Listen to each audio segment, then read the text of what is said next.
I'm sorry for what I did to you. That Miss Kim's life was taken. Declared dead. What would you do if your child disappeared without a trace? What if the only way to track them down was by piecing together their life through a glowing computer screen? The movie begins in the most ordinary yet heartbreaking way. We see a computer desktop, old Windows XP. David Kim, a loving father, is creating a new account for his little daughter, Margot. He uploads a picture of himself with his daughter, Margot, and his wife, Pam. It's the kind of family portrait that looks happy, full of promise. As time passes, Margot grows up through photos, videos, and uploads. Family memories fill hard drives, piano lessons, birthdays, and trips. It feels familiar, real, like any of our own computers at home. But soon, those warm memories shift. Pam, Margot's mom, is diagnosed with lymphoma. At first, there's hope. Calendar reminders mark Mom's hospital visits. Margot even creates an event in her calendar for the day her mom is supposed to return. But that day never comes. Pam loses her battle with cancer. She dies, leaving behind her husband and daughter. From here, the story jumps forward. Margot is now a teenager, and David is trying to hold the family together.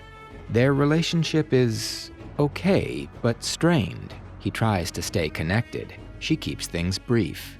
He FaceTimes her, checks in about school, and nags her about chores, like taking out the trash.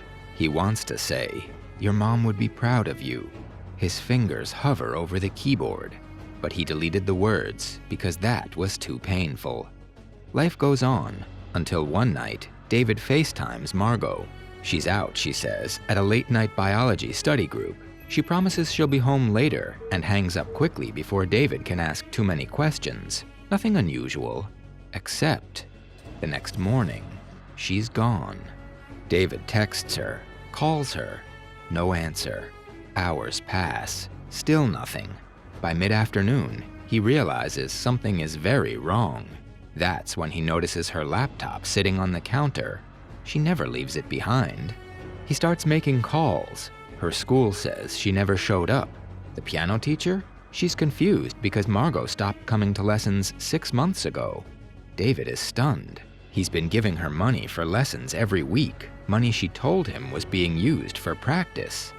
David scrolls back through their chat history, seeing Margot's cheerful messages. "Piano's going great, Dad." And his heart sinks. She lied.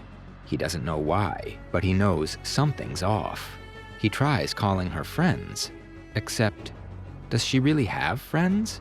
One classmate says she's quiet, a loner. Another barely remembers her. Some don't even answer. Slowly, David begins to realize something painful. Maybe he didn't know his daughter as well as he thought. Finally, he calls the police. Detective Rosemary Vick is assigned to the case. She's calm, professional, and empathetic. She tells David she'll do everything she can. "We'll find her," she promises. But David can't just sit and wait. He takes matters into his own hands. He cracks into Margot's accounts, Facebook, Gmail, and Instagram.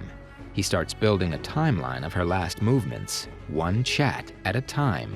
He even creates a spreadsheet of everyone she knows, calling them one by one, trying to piece together her social life.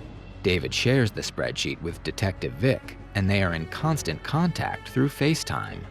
And what he finds is shocking. Margot hasn't been hanging out with friends. She hasn't been going to the piano lessons. She's been isolating herself, alone most of the time.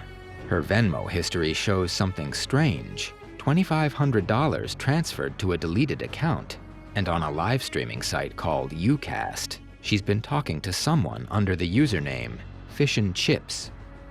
This person isn't just a random viewer. They're regular. They comment on her streams, ask her personal questions, and console her when she talks about loneliness. They seem to know her in ways David doesn't. Detective Vick looks into it, but tells David not to worry. The alibi of Fish and Chips checks out, she says. And besides, the money Margot sent? The detective suggests that maybe she ran away, used it to start a new life. But David refuses to believe that. Margot wouldn't run, not without telling him. One night, while combing through Margot's Tumblr, he sees a photo of a lake. The same lake appears in another picture she saved. David checks Google Maps, traces her path, and drives there himself. It's the middle of the night, pitch dark. He searches, and then he sees it. Margot's keychain lying by the water. The next morning, the story explodes. News outlets cover it. Volunteers search the woods. Margot's car is pulled out of the lake, but she's not inside. Strangers blame David. Classmates who barely spoke to Margot now post tributes, claiming they were best friends. Trolls accuse him of being a negligent father. David scrolls through it all, furious. Then, he notices something strange. Photos of the car reveal a hoodie in the front seat. Not Margot's hoodie. It's one he recognizes. His brother Peter owns one just like it. David confronts Peter. "What were you doing with Margot?" he demands. Peter stammers, tries to explain, but David snaps, accusing him of the unthinkable. He shouts, hits him, furious at the idea that his own brother could have hurt his daughter. But Peter breaks down. He tells the truth.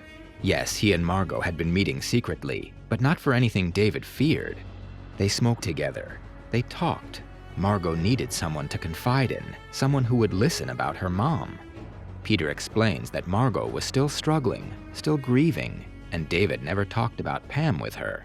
The piano lessons reminded her too much of her mother, so she quit. She hid it all from David because he wasn't listening. But before he can process it, worse news arrives. A man named Randy Kartoff, an ex-con, uploads a confession video. He claims he kidnapped Margot, tortured her, and killed her before taking his own life. To the police, to the media, to everyone, the case is closed. Margot is dead. David is devastated. He starts putting together a memorial service, uploading old photos of Margot to share with friends and family. And then, something catches his eye. When he's done, a thank you page pops up.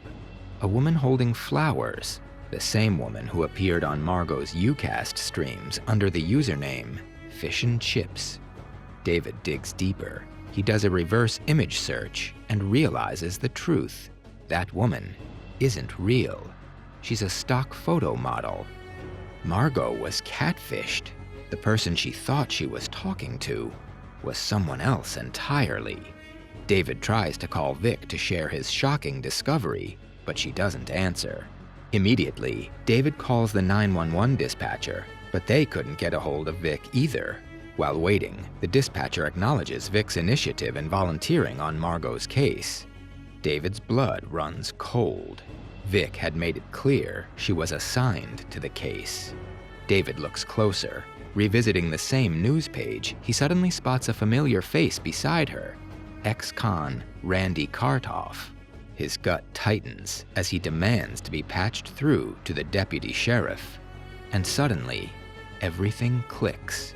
The Venmo transfer, the fake alibi, the holes in the detective's story. David realizes, with horror, that Detective Rosemary Vick has been lying. Vick is arrested, and finally, the truth comes out. Her teenage son, Robert, was Fish and Chips. He'd had a crush on Margot since grade school. Using the fake identity, he started chatting with her online, gaining her trust. He even convinced her to send him money, pretending it was for his mom's medical bills. But that night at the lake, when Margot discovered the truth, she panicked, and in the chaos, he accidentally pushed her off a cliff. Vic assumed she was dead. She covered for her son. Vic seized control of the case, telling David she'd run away and lying to investigators that the area had been searched. To cover her tracks, she framed the ex-con Randy by forcing him to record a fake confession and then killed him to tie up loose ends. She thought she was protecting her family, but in reality, she nearly destroyed David's. After the confession, a rescue team races to the scene and, against all odds, Margot survives the fall. Search teams find her alive, badly injured, but alive. After days of fear, lies, and chaos, David finally reunites with his daughter. Margot recovers. She applies to music school, reigniting her passion for piano. And David finally says the words he once couldn't. Mom would be proud of you. This was Searching. Let me leave you with this. If your child went missing tonight, would you know where to look? Would you know their secrets, their friends, their hidden corners online? Comment your thoughts below.